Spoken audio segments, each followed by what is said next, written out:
Hello students, welcome to my YouTube channel brain wave centre. ये lecture BSc 4 semester chemistry का है, जिनमें कि हमने लास्ट टर्म में पढ़ लिया था कि एनएमआर स्पेक्ट्रोस्कोपी ये क्या होता है, एनएमआर स्पेक्ट्रम क्या होता है, एनएमआर के प्रिंसिपल के बारे में। ये सभी चीज़ें एनएमआर स्पेक्ट्रोस्कोपी की सभी एक्सप्लेन हमने कर दिया था, डिटेल एक्सप्लेनेशन हो गया था उस वीडियो में। जिन भी स्टूडेंट ने अभी तक वो लेक्चर नहीं देखा हुआ है या फिर उससे पिछला वीडियोस नहीं देखे हुए हैं, तो ये प्लेलिस्ट आप लोग ज़रूर से देख लीजिएगा पूरी प्लेलिस्ट को, क्योंकि इस प्लेलिस्ट के बाहर एक भी क्वेश्चन आपसे एग्ज़ाम में नहीं पूछे जाने वाला है। तो मैं तो यही कहूँगी, आप लोग एग्ज़ाम से पहले एक बार ये प्लेलिस्ट ज़रूर पढ़ कर जाइएगा, क्योंकि अगर जो भी स्टूडेंट ये पूरे प्लेलिस्ट को कर जाता है तो ये समझ लीजिए कि वो पूरे क्वेश्चन को करके आएगा, अटेम्प्ट करेगा, वो स्टूडेंट पूरे क्वेश्चन को अटेम्प्ट करेगा। जैसे कि उनमें से आपको कई क्वेश्चंस ऐसे दिए होते हैं, जैसे कि 8 क्वेश्चन दे दिए तो उसमें से केवल 5 आपको करने होंगे, लेकिन आपको 8 के 8 आते रहेंगे। ऐसा ये प्लेलिस्ट है कि पूरा पेपर आपका इसी में से आने वाला है, या फिर वो छोड़ के दिए हो या फिर आपको करना हो, सभी पेपर इसी में से आपका आ जाएगा, कोई भी क्वेश्चन लेफ्ट नहीं होंगे। तो अगर आप लोगों को अच्छे मार्क्स गेन कर रहे हैं तो एक बार ये प्लेलिस्ट पूरी ज़रूर देखिएगा, नोट्स बना के अच्छे से अभी से पढ़ते चलेंगे तो एग्ज़ाम टाइम में जल्दी से आप लोग पढ़ पाएंगे। अभी तक जिन्होंने चैनल को सब्सक्राइब नहीं किया, सबसे पहले वो सब्सक्राइब कर ले, क्योंकि अगर आप सब्सक्राइब कर लेंगे तो आपका नोटिफिकेशन जाता रहेगा आपके पास कि हाँ दी ने ये वीडियो अपलोड कर दी हुई, ये मोस्ट इम्पॉर्टेंट है, ये बीएससी एग्ज़ाम में आने वाला है, क्या क्या बीएससी के बारे में सभी डिटेल नोटिफिकेशन आपको मिलने वाला है इस चैनल पर। सो अगर आप बीएससी के स्टूडेंट हैं तो ये चैनल जरूर से सब्सक्राइब कर लीजिए, क्योंकि यहाँ पर आपको तीनों सब्जेक्ट्स के मोस्ट इंपॉर्टेंट क्वेश्चन कराए जाते हैं।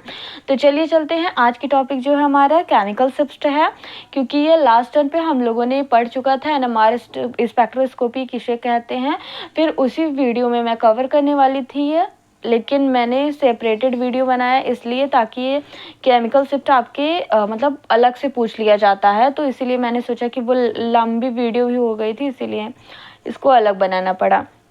तो चलिए चलते हैं, ज़्यादा बकवास हो गया, सो सॉरी। अब देखिए केमिकल शिफ्ट क्या होता है उसके बारे में हम लोग समझते हैं। सबसे पहले तो केमिकल शिफ्ट क्या होता है, ये एक एनएमआर रिप्रेजेंटेशन का एक टर्म्स होता है। क्या होता है, एनएमआर में जो सिग्नल्स होते हैं उनके पोजीशन को क्या करता है, रिप्रेजेंट करता है।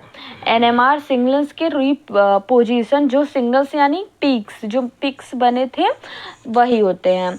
तो एनएमआर के जो सिग्नल्स को क्या करता है, रिप्रेजेंट करता है। इसी टर्म्स को हम लोग क्या कहते हैं, केमिकल शिफ्ट कहते हैं, यानी कि किस केमिकल शिफ्ट कितनी हो रही है। तो चलिए सिंपल सी भाषा में तो यही कहेंगे, फिर आप नोट्स देखिएगा नोट्स में क्या लिखा हुआ है। तो फर्स्ट लिखा हुआ है द पोजीशन ऑफ, देखिए अभी जो मैंने अभी को बताया वही लिखा हुआ है, the position of signal in NMR represented in term of chemical shift, यानी कि जो एनएमआर में सिग्नल्स होते हैं उनके पोजीशन को रिप्रेजेंट किया जाता है किस टर्म में, केमिकल शिफ्ट के टर्म में। सो सेकेंड आपका है chemical shift represent distance between NMR signals, यानी कि दो सिग्नल्स के बीच में जो डिस्टेंस होते हैं उसी डिस्टेंस को हम लोग क्या कहते हैं, केमिकल शिफ्ट कहते हैं। यानी कि वो डिस्टेंस कैसे होगा आप समझिएगा, यहाँ से मान लीजिए कोई भी सिग्नल ये है, देन यहाँ पर कोई सिग्नल आ गया, कोई सिग्नल यहाँ पर आ गया, कोई सिग्नल यहाँ पर आ गया, तो इसी सिग्नल के बीच के दो सिग्नल, यानी कि मैंने मान लिया ये हमारा फर्स्ट सिग्नल है, सेकेंड है, दो सिग्नल्स के बीच के डिस्टेंस को हम लोग क्या कहते हैं, केमिकल शिफ्ट कहते हैं। तो यहाँ से देखिएगा आप लोग, ये जो है आपका chemical shift represent distance between NMR signals, यानी 2 एनएमआर सिग्नल्स के बीच में जो डिस्टेंस होता है उसको हम किससे रिप्रेजेंट करते हैं, केमिकल शिफ्ट से रिप्रेजेंट करते हैं।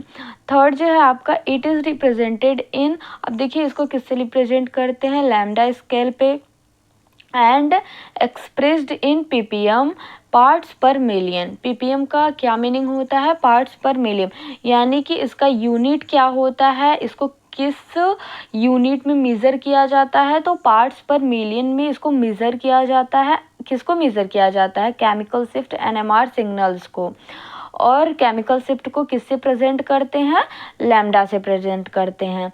फोर्थ नंबर क्या है आपका? देखिए, the position of the TMS यानी कि टेट्रामेथाइल, तो सिलेन भी कहते हैं, साइलेन भी कहते हैं, बहुत सारे लोग बहुत सारे टर्म्स में कहते हैं, तो आप सिलेन कहिएगा।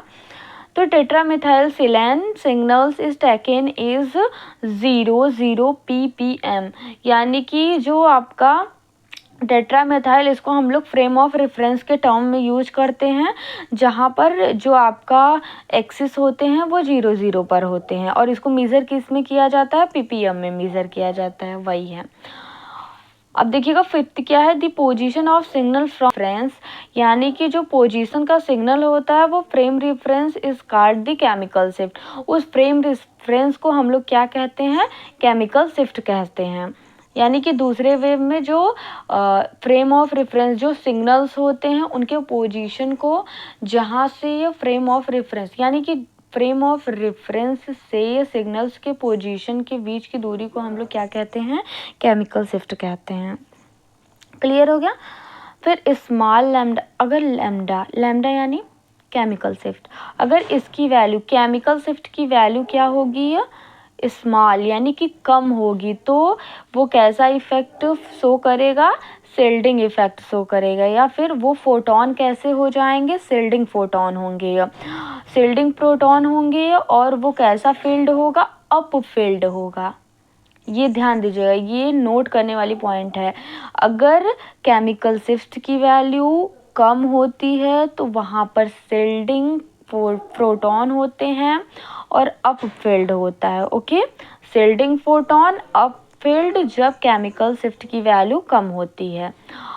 और जब केमिकल शिफ्ट की वैल्यू बड़ी होती है या लार्ज होती है तो वहाँ पर डी शिल्ड प्रोटॉन होते हैं और डाउन फील्ड होता है। डी शिल्ड यानी डाउन, डी यानी डी शिल्ड और डी यानी डाउन। सो यहाँ से याद रख लीजिएगा कि डी यानी डी शिल्ड और डी यानी डाउन। जब केमिकल शिफ्ट की वैल्यू क्या होती है? डी शिल्ड यानी कि लार्ज होती है तो डी शिल्ड हो जाता है और डाउन फील्ड हो जाता है। तो आई होप क्लियर हो गया होगा। यही चीज़ें थी, यही इतना ही लिखकर आपको आना है केमिकल शिफ्ट में। और काफ़ी सारी वीडियोस में बहुत ज़्यादा बताए गए हैं, लेकिन कुछ नहीं, बस यही केमिकल शिफ्ट है, ये समझिए। और इतना ही लिखकर आना है आपको। 5 मार्क्स में पूछा ही जाता है ये, तो इतना लिखकर आना है आपको। अब देखिएगा, एक एग्ज़ाम में क्वेश्चन पूछा जाता है आप लोगों से। वो क्वेश्चन क्या है? Why TMS is taken reference in NMR spectroscopy, यानी कि NMR में TMS को क्यों एक रेफरेंस की तरह ट्रीट किया गया है या फिर लिया गया है, यानी क्यों TMS को एक रेफरेंस की तरह लिया गया है NMR में, तो वही हमको बताना है। तो ये क्वेश्चन पूछा गया एग्जाम में, शॉर्ट क्वेश्चन में 2 मार्क्स में आया हुआ है। तो यहाँ देखिए, TMS इज अ रेफरेंस, क्या कारण है? तो पहला कारण है कि केमिकल शिफ्ट रेफरेंस, यानी कि जो केमिकल शिफ्ट रेफरेंस होता है उसे ही हम लोग TMS, यानी कि TMS is used as a reference.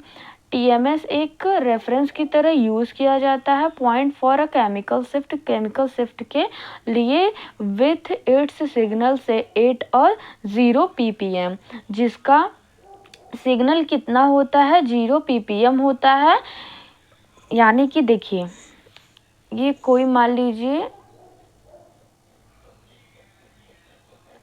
जिस सिग्नल का जो वैल्यू होती है वो 0 ppm होती है, उसे ही हम लोग क्या कहते हैं? TMS, और उसे ही रेफरेंस मान लिया जाता है। जैसे कि एक्सिस को हम लोग मूल बिंदु, आप लोग मूल बिंदु पढ़ेंगे ना, 0,0, तो 0 को क्या मान लिया जाता था? मूल मान लिया जाता था, रेफरेंस एक मान लिया जाता था। जैसे कि अगर एक्स एक्सिस ड्रॉ करना हो तो आप लोग कैसे ड्रॉ करते हैं? ऐसे, और इसको आप लोग 0 मान लेते हैं, फिर यहाँ से कोई चीज़ें शुरू करते हैं 1 2 3, वैसे ही सेम इट इज़ इट, इसको भी रेफरेंस मान लिया गया है। यहाँ से हम लोग पिक्स बनाना या सिग्नल्स बनाने स्टार्ट करेंगे। ओके, तो ये क्या होता है, कैसा होता है, ये ज़ीरो सिग्नल्स होते हैं, यानी कि इनकी वैल्यू क्या होती है, ज़ीरो होती है, 0 ppm होती है, क्योंकि ppm इसका यूनिट होता है, पार्ट्स पर मिलियन। तो यहाँ से देखिएगा stable signal, TMS provides a stable and sharp signal. तो इसका क्या होता है, ये एक शार्प और स्टेबल सिग्नल को प्रोवाइड करता है। अगर किसी भी चीज़ को फ्रेम यानी कि रेफरेंस मान कर चलेंगे तो वहाँ से चीज़ें क्लियर होंगी, यानी कि स्टेबल्स भी होंगी और शार्प सिग्नल भी बनेगा। तो making it an ideal reference compound, और एक कैसा होता है, आदर्श जो रेफरेंस कंपाउंड होता है उसमें ये बनता है। सॉल्युबिलिटी कहाँ पर होती है, TMS is soluble in many organic solvent, यानी कि जो सारे जो ऑर्गेनिक सॉल्वेंट होते हैं उसमें सॉल्युबल होता है। Making it convenient to use in NMR experiments. तो ये NMR एक्सपेरिमेंट्स में यूज़ किए जाते हैं। यही है इसका पूरा डिटेल, यानी कि TMS को क्यों यूज़ किया जाता है, क्योंकि ये केमिकल शिफ्ट रेफरेंस होता है, स्टेबल सिग्नल देता है और सॉल्युबल भी होता है बहुत सारे ऑर्गेनिक सॉल्वेंट में। इसीलिए हम लोग TMS को क्या मानते हैं, एक रेफरेंस की तरह मानकर चलते हैं। तो आई होप क्लियर हो गई होंगी। केमिकल शिफ्ट क्या होता है ये क्लियर हो गया होगा, और TMS क्या होता है ये भी क्लियर हो गया होगा कि इसको हम लोग क्यों रेफरेंस की तरह यूज़ किया जाता है इसका। तो आज की क्लास में बस इतना ही करते हैं। अगली वीडियो आएगी उसमें हम लोग केमिकल शिफ्ट तो हो गया, अब डीसिल्डिंग और सिल्डिंग इफेक्ट्स क्या होते हैं और एक रेफरेंस को हम लोग कैसे मानकर सिग्नल्स ड्रॉ करते हैं वो पढ़ेंगे। ओके, तब तक के लिए आप सभी अच्छे से पढ़ाई करते रहिए। जिन्होंने चैनल को सब्सक्राइब नहीं किया है तो चैनल को सब्सक्राइब कर लीजिए, क्योंकि ये आने वाला वीडियो भी मोस्ट इम्पॉर्टेंट होने वाला है। और आप सभी बहुत अच्छे से पढ़ाई करिए ताकि कि एग्ज़ाम में मार्क्स गेन कर पाएँ, अच्छा मार्क्स से पास हों आप लोग। तो चलिए, thank you so much, thanks for watching, take care.